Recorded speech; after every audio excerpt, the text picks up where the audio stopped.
Hey guys, so today I'm here with an ASMR. It's called Touch Hawks and Shy Reader. I hope you guys enjoy this. This is my first video.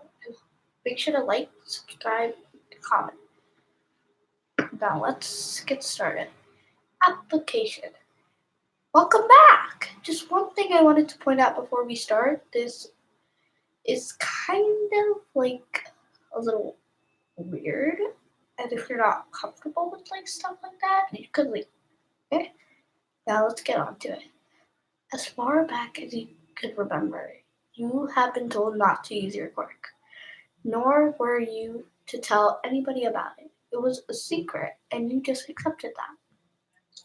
Your dad had told you the story about why you were never to use it, and it scared you so much you just blindly obeyed.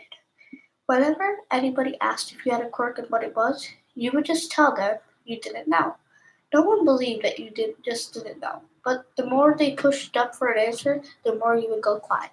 So they'd eventually stop. You were shy and a quiet person who was prone to social anxiety.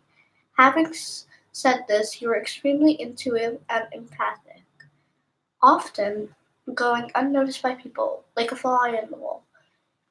You heard it and saw everything, which sometimes made you want to use your quirk, so you would, secretly.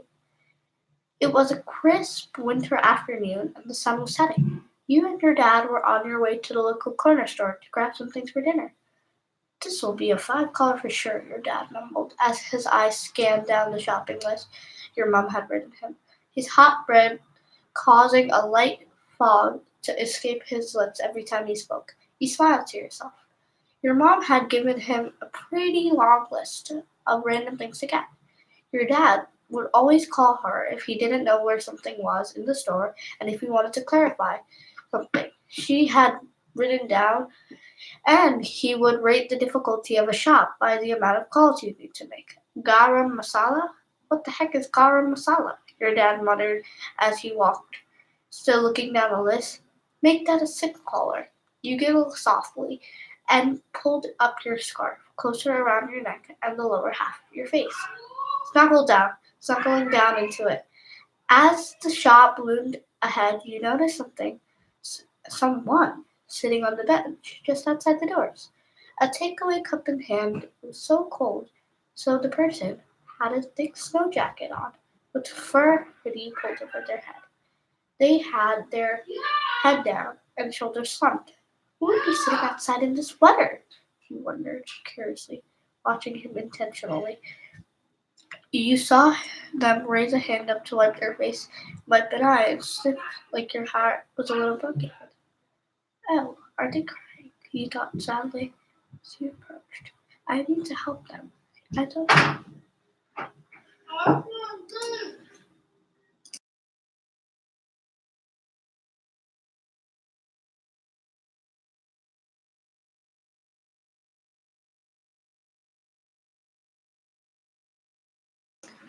Sorry about that. Oh, are they crying? You thought sadly as you approached them. I need to help them. I don't know their situation, but maybe I could give them a little hope, you thought as you neared them. Discreetly, you reached out and touched the top of their hoodie and kept walking, glance, glancing back and entered the shop.